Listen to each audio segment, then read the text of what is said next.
Welcome friends, আমি পলাশ। আমি আবার চলে এসেছি আপনাদের মাঝে। তো আজকে কিন্তু আমি আর কোনো ফল গাছের ভিডিও নিয়ে আসছি না। আজকে এসেছি আমার আঙিনা বাগানে সবজি আপডেট নিয়ে। আপনাদেরকেও অনুরোধ করে রাখি, আপনাদের ছোট্ট পরিসরে বা বৃহৎ পরিসরে যেসব জায়গাগুলি রয়েছে আপনাদের বাগানে বা আশেপাশে, বাড়ির আশেপাশে, কাইন্ডলি আপনারাও কিছু সবজি বসান। তাহলে দেখবেন সারা বছর আপনাদেরকে আর সেইভাবে কোনো সবজি কিনতে হবে না। যে সবজি আপনারা চাষ করবেন বাড়িতে, সেই সবজি আপনারা সারা বছর খেতে পারবেন এবং বিষবিহীন সবজি আপনারা খেতে পারবেন। তো আমার এই মুহূর্তে অল্প কিছু সবজি রয়েছে, সেগুলি আপনাদেরকে দেখিয়ে দিই। আমি কিন্তু এ প্রসঙ্গে বলে রাখি, সারা বছর শীত, গ্রীষ্ম, বর্ষা, সারা বছর কিছু না কিছু সবজি উৎপাদন করে থাকি এবং সেগুলি আমার বাড়িতে খাই। অবশ্য সেটি ব্যবসায়িক উদ্দেশ্য নয়, কিন্তু বাড়িতে খাওয়ার জন্যই। তো এই মুহূর্তে আমার যে সবজিগুলো রয়েছে, দেখুন, বিশেষ কিছু সবজি নেই অবশ্য। বেগুন গাছ রয়েছে। বেগুন গাছ তো জানেন, তীব্র গরমের দাবদাহে বেগুন গাছের কি অবস্থা। তো জল দিয়ে দিয়ে রাখা হয়েছে এবং যে বেগুনগুলি হচ্ছে প্রতিদিনই কিন্তু খেয়ে নিচ্ছি আমরা। বুঝতে পারছেন? এইখানে আসুন, দেখুন, এই যে বেগুন গাছগুলি সুন্দর হয়েছে গাছগুলি। তো বেগুন অল্প অল্প করে হচ্ছে, সেগুলি খাওয়া হচ্ছে। বৃষ্টি পড়লে অর্থাৎ বর্ষা হলে কিন্তু এই বেগুনের প্রোডাকশন আরো বেড়ে যাবে। তো এরপরে আসুন, এটা কি দেখতে পাচ্ছেন? কলমি শাক। কলমি শাকও আপনারা বাড়িতে লাগান, বা কলমি শাক কেন, যে শাক আপনারা ভালোবাসেন, খেতে ভালোবাসেন, সেই শাক আপনারা বাড়িতে জায়গা থাকলে বা বাগানে জায়গা থাকলে, হ্যাঁ, লাগান। এরপরে আসুন, ঢেঁড়স। এগুলো কি? ঢেঁড়স। এই যে এই ঢেঁড়সগুলি গরমের শুরুতেই আমি কিন্তু লাগিয়েছিলাম। তো গাছগুলি প্রায় এক হাতের মতো হয়েছে। একদম ছোট থেকে, এক চাকর থেকেই ফলন কিন্তু শুরু হয়ে গেছে। এই গাছগুলি এখনো 3 থেকে 4 মাস ফলন দেবে। তো দেখতে পাচ্ছেন কিভাবে ফলন হয়েছে, বুঝতে পারছেন? এই যে বড় হয়ে গেছে, এটা কিন্তু তোলার মতো হয়ে গেছে। এখানেও দেখতে পাচ্ছেন ধীরে ধীরে সব বাড়ছে। কাল এগুলো কিন্তু তুলবো। তো এইখানে খুব বেশি গাছ কিন্তু নেই। তো 20 থেকে 22টি গাছ রয়েছে শুধুমাত্র বাড়িতে সবজি খাওয়ার জন্য। আপনারাও কিন্তু বাড়িতে এইভাবে ঢেঁড়স, ঝিঙে, পটল, এসব সবজিগুলি আপনারা রোপণ করুন। তাহলে দেখবেন বাড়ির চাহিদা অবশ্যই মিটে যাবে। এই যে কয়েকটা ঢেঁড়স গাছ দেখতে পাচ্ছেন, এই ঢেঁড়স গাছে কিন্তু আমাদের বাড়ির চাহিদা মিটে যায়। প্রতিদিনই ঢেঁড়স প্রায় 700 থেকে 800 গ্রাম, কোনোদিন 1 কিলোর ওপর তুলতে হচ্ছে। তো প্রোডাকশন কিন্তু এর পরে পরে আরো বাড়বে। তখন কাউকে, বন্ধু বান্ধবদের বা আত্মীয় স্বজনদের কিন্তু বিলে দিতে হবে। এইবার বন্ধুরা আসুন, সবচেয়ে বেশি আকর্ষণীয় আমার বাগানে এই মুহূর্তে যে সবজি, সেটা আপনাদেরকে দেখাই। হ্যাঁ, কুমড়ো। কুমড়ো কিন্তু সারা বছর ধরে একটা ভালো সবজি। বাচ্চা থেকে বয়স্ক সবাইয়ের কিন্তু কুমড়োর তরকারি বা কুমড়োর প্রিপারেশন খাওয়া উচিত। তো আমি তো বাজার থেকে 3 বছর আগে, গত 3 বছর আমি কিন্তু কোনো কুমড়ো বাজার থেকে কিনি না। বাড়িতে যে কুমড়ো আমি উৎপাদন করি, সেই কুমড়োতেই আমার কিন্তু ঘর খরচা চলে যায়। তো এই বছর আমি কিরম প্রোডাকশন করেছি দেখবেন, আসুন। আপনি এই দেখুন, এই দেখুন, এখানে একটি কুমড়ো হয়েছে।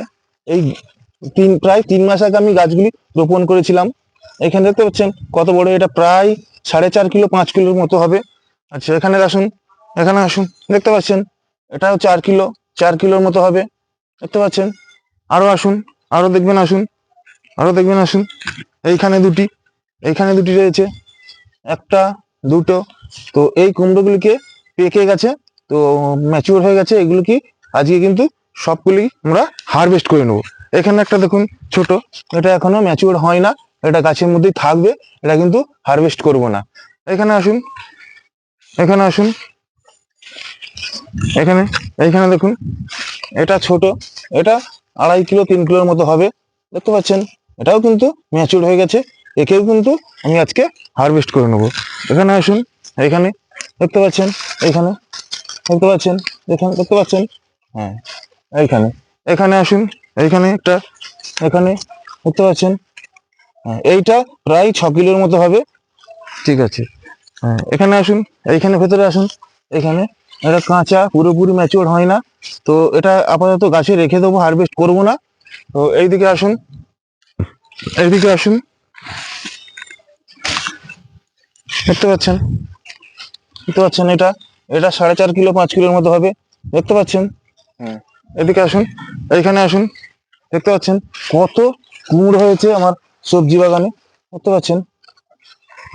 আর আসুন, আরো রয়েছে, আরো রয়েছে এইখানে। এইটা কাঁচা, এটা আজকে হারভেস্ট করব না, এটা থাকবে, দেখতে পাচ্ছেন। এটা 3.5 কিলোর মতো হবে। ঠিক আছে, এবার বন্ধুরা, আজকে কিন্তু এই সমস্ত কুমড়োগুলি দুটো একটি বাদে সমস্ত কুমড়োগুলিকে আমি কিন্তু হারভেস্ট করব। এবছর আমার বাগানে হয়েছে 12, আর অলরেডি আগে খাওয়া হয়ে গেছে 3টি, 15টা কুমড়ো হয়েছে গ্রিলসের কুমড়ো। এইবার কিন্তু আমি কি করব, এই কুমড়োর বীজ নেই, আবার বর্ষাতে গাছ রোপণ করব, বীজ বপন করব, সেই গাছ থেকে বর্ষাতে আবার কুমড়ো হবে। এই 15টি কুমড়ো প্রায় 50 কিলোর কাছাকাছি, 40 থেকে 50 কিলোর মধ্যে হবে। তো আপনারাও বাড়িতে কুমড়ো চাষ করুন। এই কুমড়ো চাষ কিন্তু আমি আবারও বলছি যে ব্যবসায়িক উদ্দেশ্যে নয়, বাড়িতে খাওয়ার জন্য, এবং কিছু বেশি হলে আত্মীয় স্বজন এবং বন্ধু বান্ধবদের দেওয়ার জন্য। তো এই কুমড়োগুলি আজকে কিন্তু আমি হারভেস্ট করে নেব। আসুন,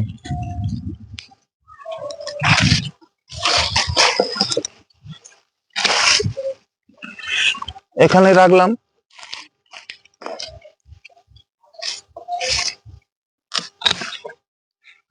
এখানে রাখলাম,